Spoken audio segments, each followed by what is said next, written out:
buntag, bisdak yung kayo din ng atong mga kuyog karong buntaga. Yes, okay.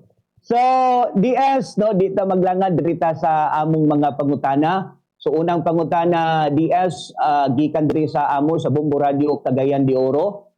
Sa inyong panglantaw sa prosecution, unsa ang ginapakita nga punto sa kaso ang kabahin sa kakulangon sa mga acknowledgement receipts ug uban pang dokumento bahin sa paagi sa paggamit o pag-liquidate sa confidential funds? Okay, ang giistoryahan karon is Article 1, confidential funds. Pundo na siya nga ihatag sa gobyerno gikan sa taxpayers' money sa kada opisina. Dili tanan nga opisina makadawat ni ana, kaya ang mga opisina nga tagaan ni ana na ay special task. Tawgon siya na confidential fund kung civilian nga pareho sa DepEd, OVP, let's say di ibutang nimo mga opisina nga mo collect og intel information. Ang ilan niya nabantayan is usually terrorism, drugs, mga kidnapping, mga syndicate. Unya kanang karon mga scam, kanang mo biktima sa ato mga kabataan, mao na nga naay gibutang sa DepEd. Now, unsay nahinabo, no? Ang uban niya na kung medyo military intel fund, pero pareho na sila gamit, magkalain og nomenclature pareho gamit. Ang confidential fund, syempre na ay point of confidence. Kaya maingon ang uban confidential bitaw dili jud ta mosulti. Oh. Confidential fund siya in the sense nga ang imo mga informant, ang imo mga source of information tagaan nimo protection. And that protection means not revealing their identity. Dili nimo sila ipakilala. Pero naa ka dapat output.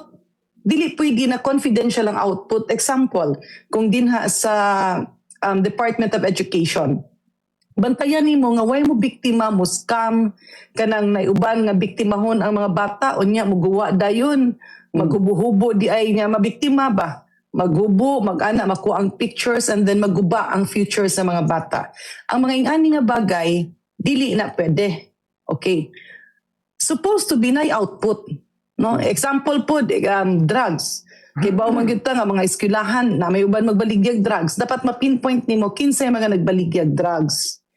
Kinsay supplier, kinsay mga manufacturer kung pwede pa lang. So mauna nga confidential ang informant, pero ang iya output dili pwede na confidential kay mangita man jud nag-asa gigasto ang kwarta sa gobyerno kay gikan man ni Maria ug ni Juan de la Cruz. That is the problem nga gitan-aw karon. Kay mura man og giyaga-yagaan ba?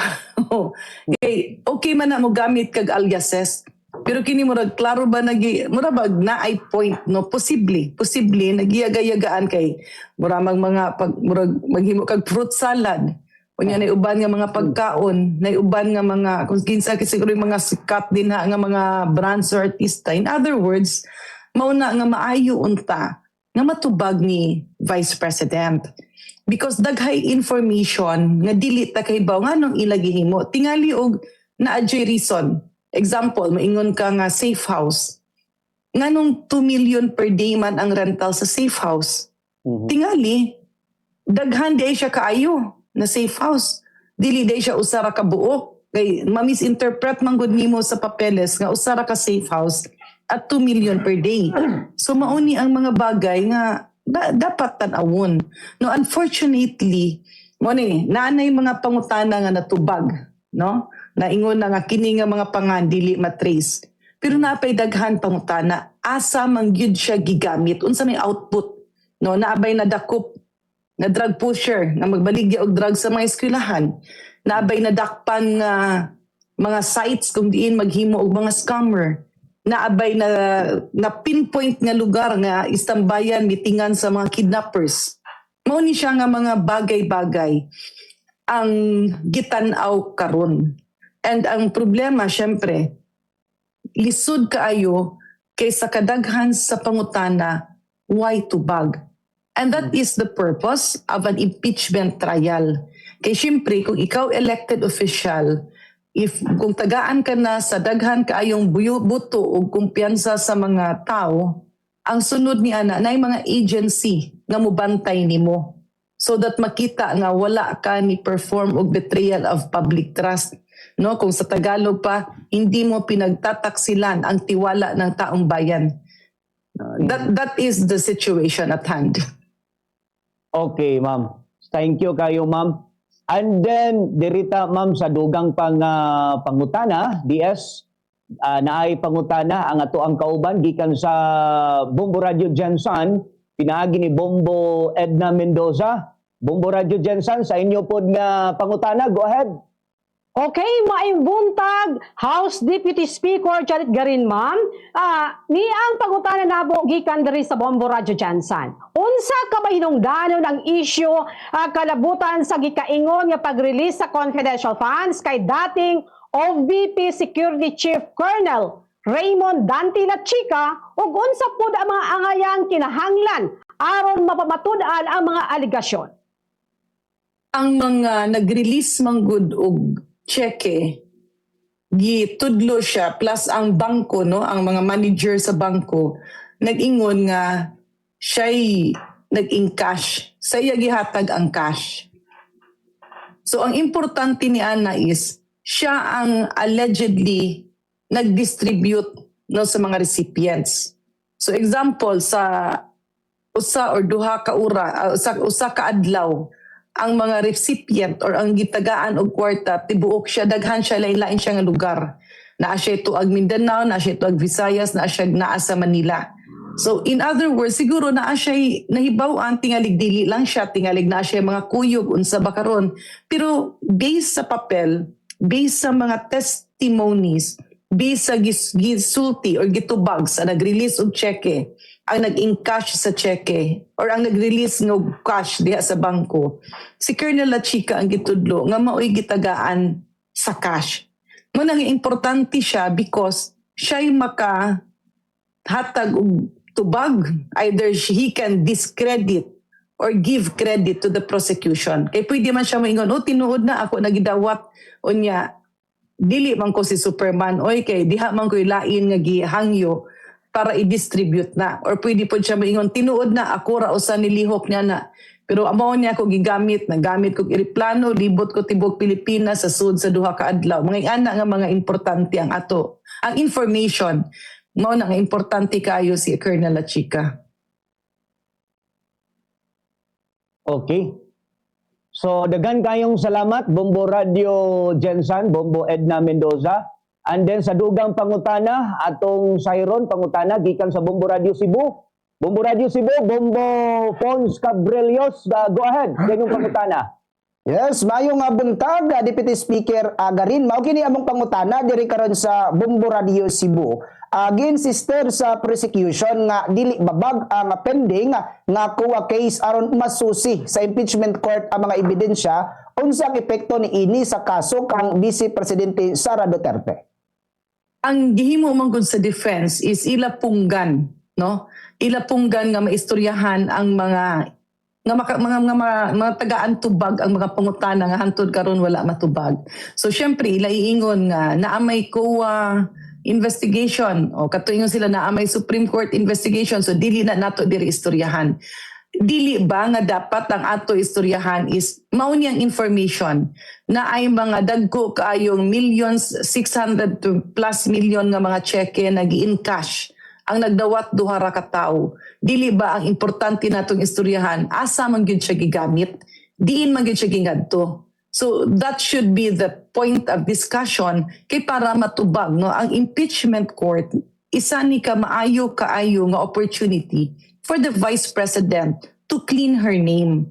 Mao ni ang importante nga mo-attend siya or makahatag silang mga tubag sa daghan nga pangutana.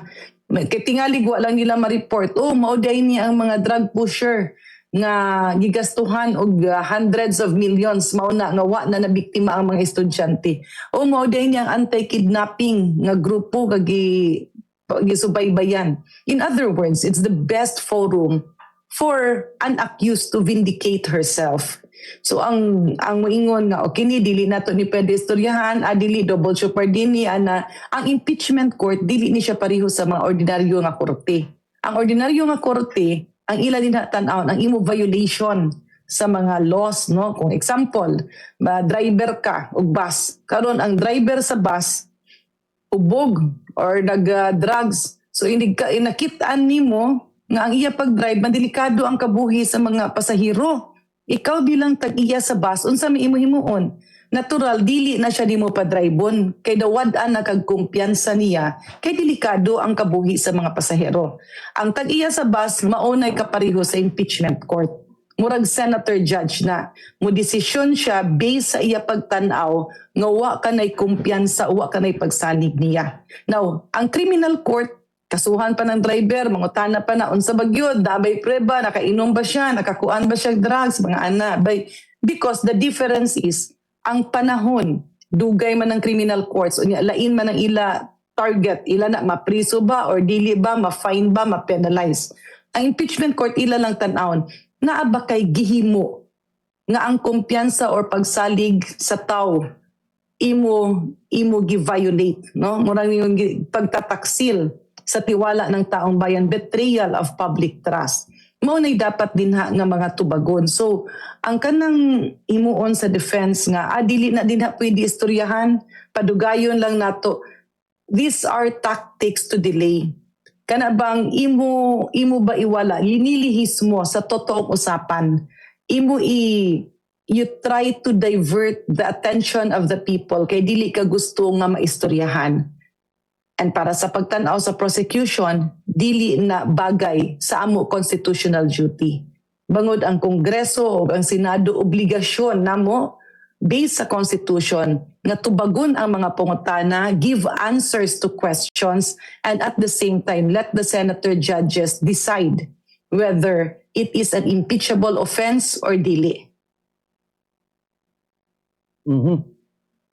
Okay, so Deputy Speaker Garin, ma'am, kauban gyapon nato ang atong mga stasyon, Bombo Radio Davao, Bombo Radio Malaybalay Bukidnon, Bombo Radio Butuan, Bombo Radio Coronadal, Bombo Radio General Santos, o Bombo Radio Cebu. O kauban sab nato atong mga Star FM station, Star FM Dipolog, Star FM Zamboanga, Star FM Davao, Star FM Cotabato. Daghang salamat sa paghatag sa imong oras, ma'am, sa pagpaambit sa inyong mga panglantaw ngadto sa atong mga tigpaminawan o viewers sa tibuok nasod bahin sa nagpadayon nga impeachment trial ni Vice President Sara Duterte. Deputy Speaker Janet Garin, ma'am. Daghang salamat. God bless. Unya amping gyud ang tanan kay sige ra bag-uwan. No ayaw gyud og langoy sa baha because leptospirosis is waving. Salamat, may buntag sa tanan. Salamat kayo, Deputy Speaker. So, daghang kayong salamat sa ngalan sa kinatibuk ang persa sa Bombo Radio Star FM station sa Mindanao ug Bombo Radio Cebu. Kini si Bombo Pete Gambe sa Bombo Radio Cagayan de Oro. Basta Radio, Bombo! Inyong nabati ha mga igsoon ang atong Mindanao-wide link up kauban ang Bombo Radio Cebu agig pagkuha po nato no sa reaksyon ni Representative Janet Garin ang House Deputy Speaker